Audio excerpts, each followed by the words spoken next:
Namokela Johannesburg, Namokela CAF2018. I'm Sami Zaidan, Principal Presenter with Al Jazeera International. I have the pleasure of being the MC once again in another Common Action Forum event. The Common Action Forum, as many of you will know, is a global network bringing together prominent experts and researchers from diverse backgrounds to establish, to encourage independent platforms of cooperation, research, innovation, and advisory giving to shape an alternative solution to empower global citizens in addressing the challenges of today's modern world. We meet in 2018 here in South Africa to address the question of immigrants and minorities. It's no secret there's been a rise of radical anti-immigration and right-wing movements across Europe, while in Africa, tribal tensions are once again emerging, once again threatening development in the continent. We hope to engage in an open and deep discussion on multiculturalism, racial polarization, as well as the rise of right-wing politics and polarization. And where then would be a better place to meet and discuss such themes? South Africans this year mark the 100th anniversary since the struggle stalwart and politician Nelson Mandela was born. We meet here to mark the South African political miracle due to its ability to navigate the delicate tribal and racial trappings. We meet here in acknowledgement of the success of the South African experiment. South Africans opted at a critical time, at a critical juncture in their history, for an inclusive, non-racial politics. And the South African experience, one could argue today, is becoming even more indispensable, not just on a national or regional level, but perhaps globally too. Without further ado, we are delighted to invite to the podium to give us our address Parks Tau. He's President of the United Cities and Local Governments, Chairperson of South African Local Government Association, Gauteng Provincial Treasurer of the ANC, and former Executive Mayor of Johannesburg. He will address us on urban spaces and democracy. Let's welcome him up to the podium then.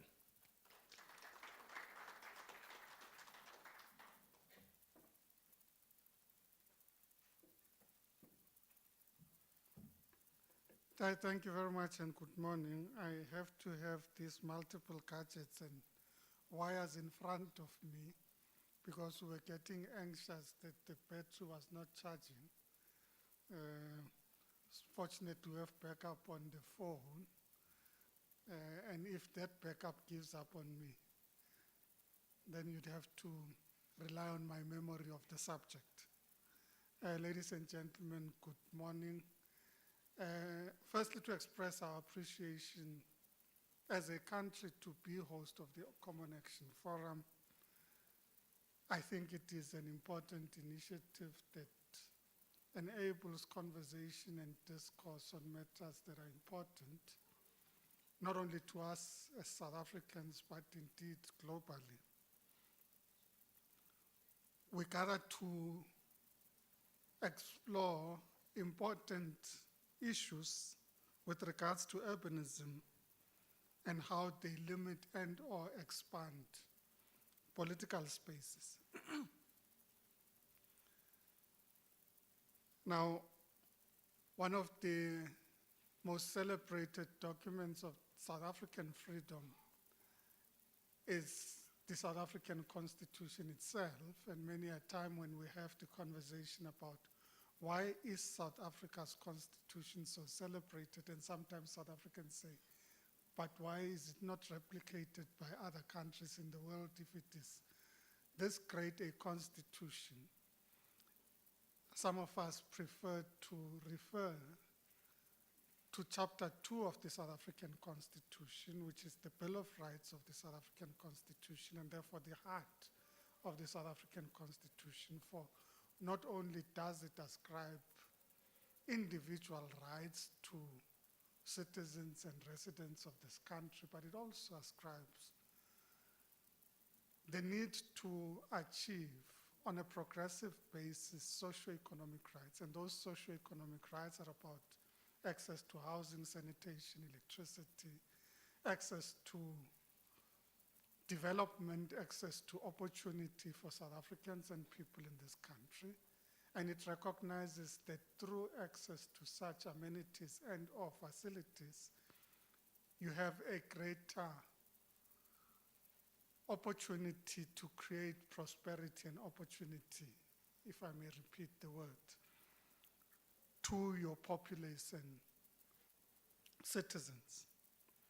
So in many ways, when we're talking about what we stand for as a country, it is as espoused in the Constitution, in particular Chapter 2 of the Constitution. But we live in an era that is urbanizing at a very fast pace, particularly in the global south. South Africa is now 62% urbanized, projected to be 80% urbanized by 2050. And Africa is urbanizing at a phenomenal rate, far outpacing urbanization trends that have been experienced globally. And urbanization in and of itself is seen as an opportunity for growth and prosperity. It is about the agglomeration of opportunities that are in urban spaces that create platforms for nations to grow and prosper. There's a second leg of this demographic trend that's also important to note, which is the reality that such urbanization is growing at a rate that is also matched by the age of the populace of our cities and in our country. Whilst the global north is experiencing an aging population, and this is seen as an important demographic trend, we're seeing a youthful populace that's moving into urban spaces. And a combination of these two elements, urbanization and a youthful populace, presents an opportunity, which opportunity we have to harness and take advantage of, because the energy, capability, and ambition of young people getting into urban spaces where there's an agglomeration of activity and opportunity means that, in fact, this is where we should be able to reap what many call the demographic dividend of a youthful urbanizing populace. But it could also be a poison chalice if it is not managed well. Because indeed, a socially excluded youthful population that is in search of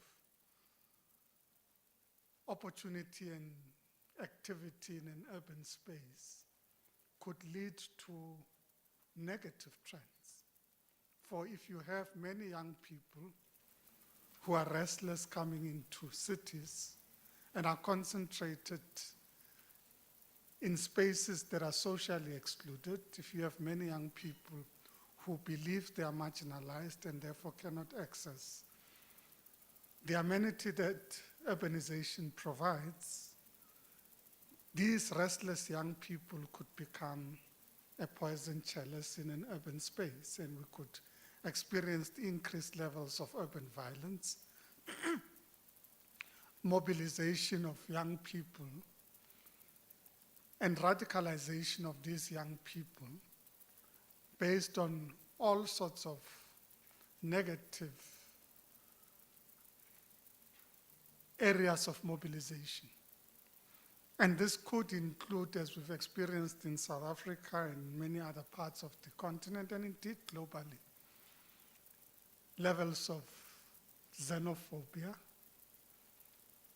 In our context, in particular, Afrophobia, as more young people fight and contest for meager resources and jobs that are not always available in urban centers. And it develops and enables political parties in certain instances, but also those who seek to mobilize people on the basis of jingoistic ideologies of narrow nationalism, the ability to generate a level of tension and emotion in the country that could lead to experiences that we, in many ways, regret whenever we see and experience. And as a country, we've had flare-ups of xenophobia and xenophobic attacks, and people have died. And shops and businesses have been looted. And one of the benefits in the country, even in that environment, is that we haven't had, at least up until recently, political parties seeing this as a means through which you can mobilize people to support your political cause. There is, of course, the risk that, in fact, political parties see this as an opportunity to mobilize their own people as they search for votes and the opportunity to lead. And it is very easy to mobilize on the basis of narrow nationalism. It is very easy to mobilize on the basis of xenophobic statements, but it presents great dangers of social exclusion, marginalization, violence, and the negative trends that I spoke about when you say a combination of urbanization and a youthful population could either present itself as an opportunity, but could also be the poison chalice that we do not want to drink from. So in many ways, we should look at this as a period where we, as a country, as a continent, and indeed as humanity, need to be responsive in terms of our policies and programs to these developments in such a way that we harness the opportunity that they present, as opposed to fall into the trap of encouraging them to become negative trends that we experience in our countries. But migration and urbanization is also happening in a period where we're experiencing climate change, and climate change in a manner that increases the rate of urbanization as people cannot plow their fields anymore in the rural settings, but also droughts, famine, and other trends tend to move people from their rural centers into urban centers. There is a diminishing resource base in our countries, and therefore reduced capability of governments to provide the much needed services to their communities. And there is increased and intense competition amongst the poor for the scant resources in urban spaces. It is thus that as we talk about urbanism, in this, thank you very much, in this age of urbanization, when we talk about urbanism, and new urbanism trends and urbanism policies that countries and cities develop and adopt, that we need to move beyond the fashion and fad of talking about transit-oriented development, as somebody said to me. But why do you do transit-oriented development? Did you guys spend years in prison and fight and many died just so that you could create transit-oriented developments in your country? Was it about transit or was it about society, planet, and people? And thus, my contention that, in fact, the notion of an urbanism that is inclusive, an urbanism that accepts that urban spaces are about creating opportunity, is very important. And I borrow from David Harvey in his book on the right to the city, who himself borrowed from Henry Lafleur in talking about the right to the city, which in fact has been reinforced in the new urban agenda as a paradigm for development. That this notion of a right to the city has become entrenched not only in, if I may say, the left of the political spectrum, but has become an integral part of how the world sees cities and what they should do and what the opportunities for growth and development are in the cities.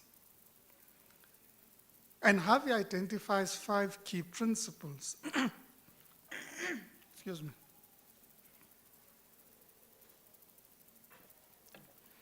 with regards to the right of the city.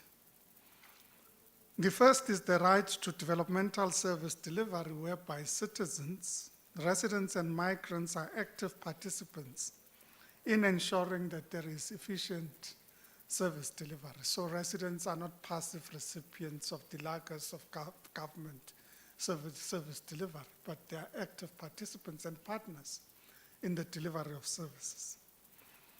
The second is about the right to spatial integration.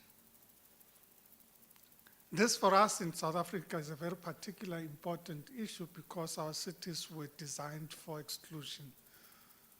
In monofunctional townships of black people that would live in dormitory areas where there's no commercial and or development and or industrial activity. So they would need to be moved from those to go to work in the morning and taken back to their sleeping places and dormitories at night. So you have cities that are designed for exclusion. So this notion of spatial integration is important because it talks about stitching the city together into a functional unit where people and activity are closer to each other and where there isn't the levels of exclusion that we've experienced in the country. The third is about the right to a livable city, informed by the understanding, and here I'd like to quote Harvey, where he says, the question of what kind of city we want cannot be divorced from the question of what kind of people we want to be. So if you think about it, it's a very powerful statement because how you create your city is about how you define the nature of or the type of people you want to be. If your city is designed for exclusion, then you would be a divided and socially marginalizing city. If you design your city for inclusion, it is then about prosperity that is inclusive and accessible to all. Excuse me, I have a throat problem. The fourth, it talks about the right to inclusive economic growth so that you have economic opportunities that include more people. And talking about South Africa in particular, per capita, we're a middle-income country. But against the scale of the Gini coefficient, we're the most unequal society in the world. So you've got highly entrenched levels of poverty but also very prosperous people at the other side of the scale. When you combine those and you say per capita, you say this is a middle-income country. But the levels of inequality suggest, in fact, that you have deep-seated levels of poverty and underdevelopment in our society. So when we're talking about inclusive economic growth, it is economic growth that does not only benefit those who are rich and those who have access to opportunity already, but that you create platforms for people to access economic opportunities and progressively climb the ladder of prosperity. Those are the type of cities that we want to create, where we're not, in fact, living in enclaves of opulence and prosperity, where the rich lock themselves into spaces where literally they live in gated communities, which gated communities have almost all the amenities that they need, ranging from shopping centers to leisure activities to schools, that they do not sometimes have the need to leave those spaces and interface with the rest of the city. And the poor live in the ghettos and slums and informal settlements that they continue to live in.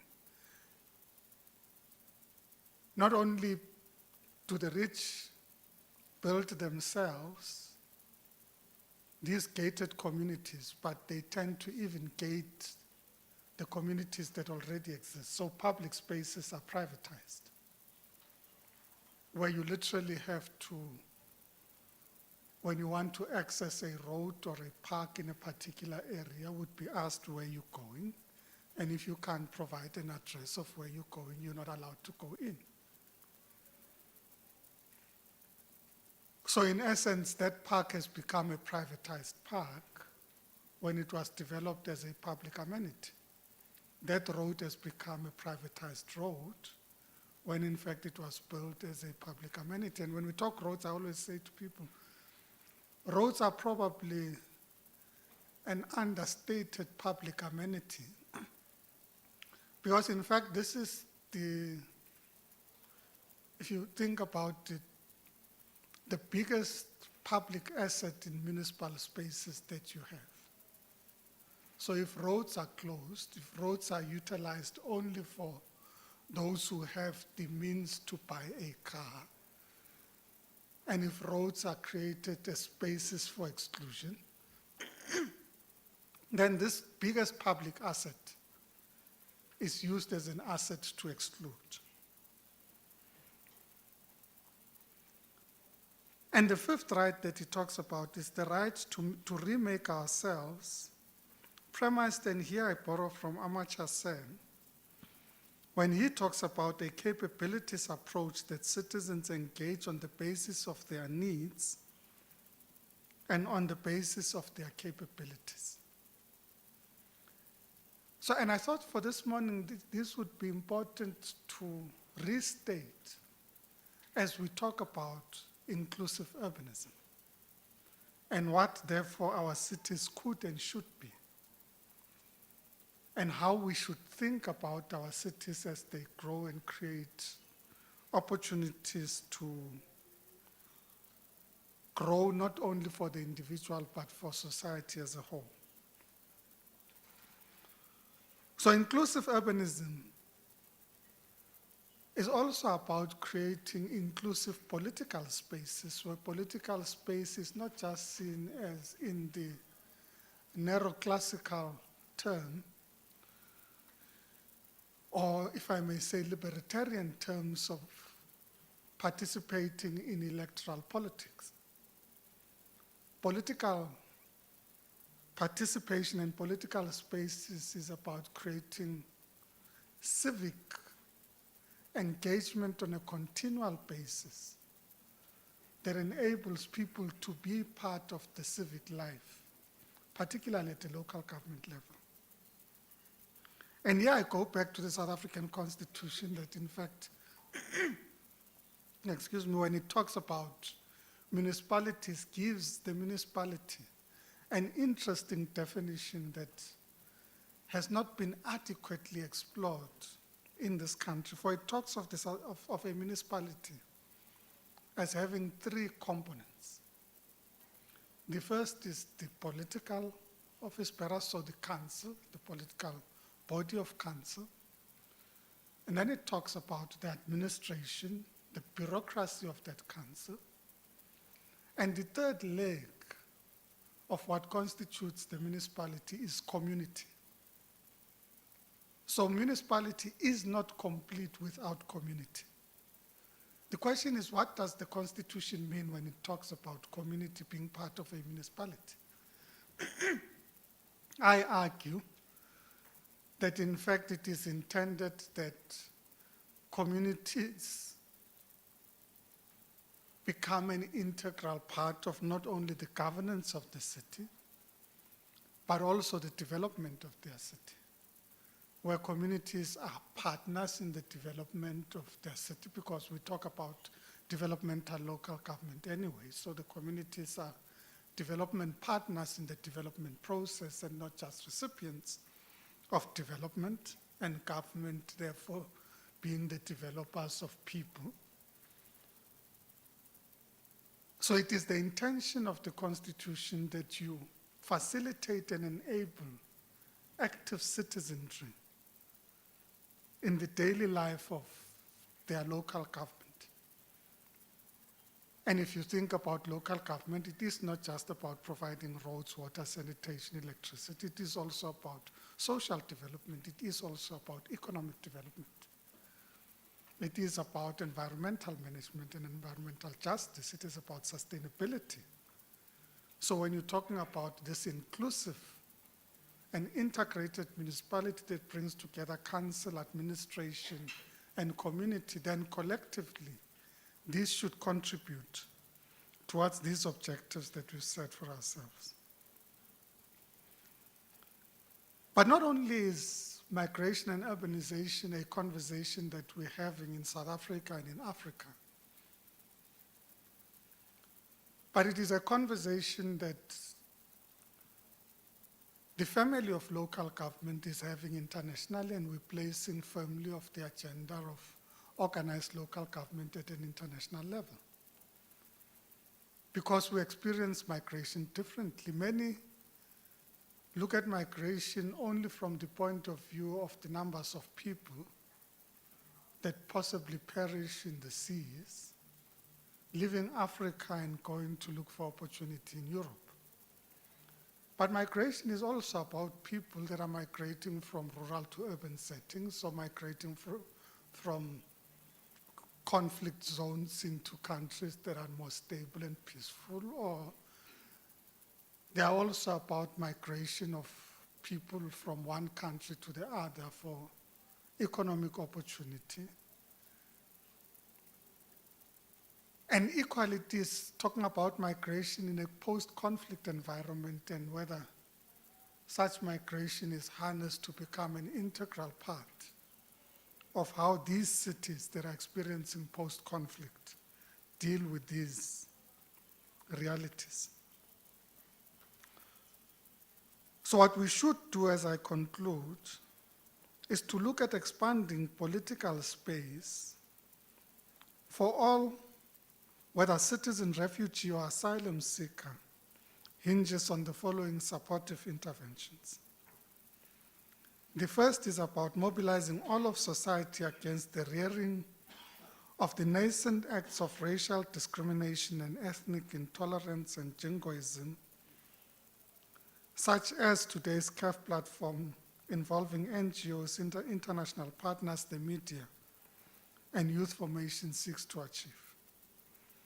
The second is about marshalling our respective institutions to actively participate and mark solidarity with the implementation of the 2030 Sustainable Development Goals, the New Urban Agenda, the Paris Accord on Climate Change, the Sendai Framework on Disaster Risk Reduction, and the Addis Ababa Action Agenda on Financing for Development. And in many ways, when you look at these 5 multilateral agreements, they constitute how the world sees itself by 2030, and progressively how it achieves that. Needless to say, we always need to remind ourselves that this 2030 is only 12 years from now.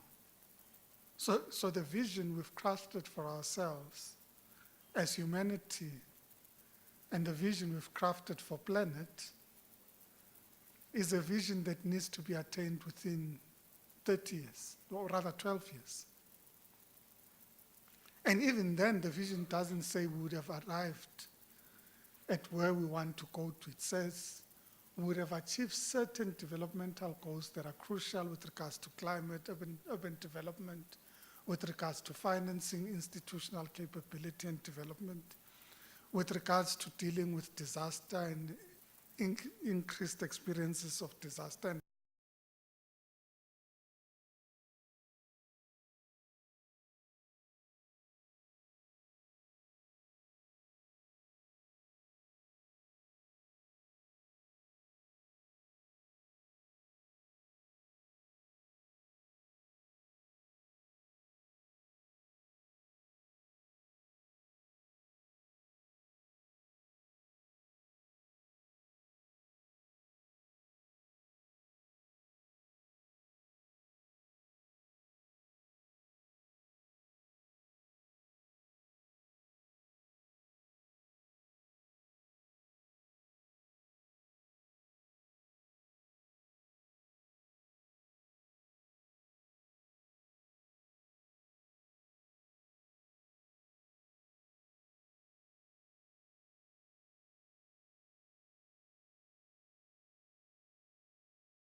confront ignorance with knowledge, bigotry with tolerance, and isolation with the outstretched hand of generosity. Thank you very much.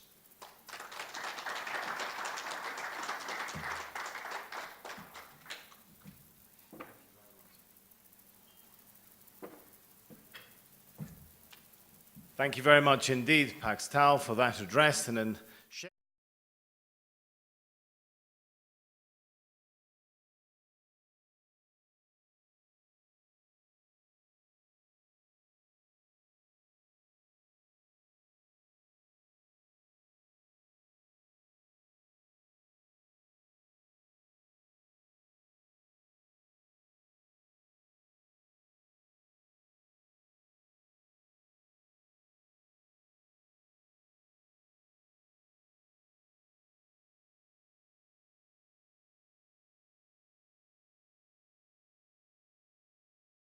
going on, if you follow the hashtag on Twitter, hashtag CAF2018, so make sure you're following that one. We're going to hear from our first panel discussion about the European experience with immigration. We'll take a short coffee break after that, and we'll have a second panel discussion where we discuss populism.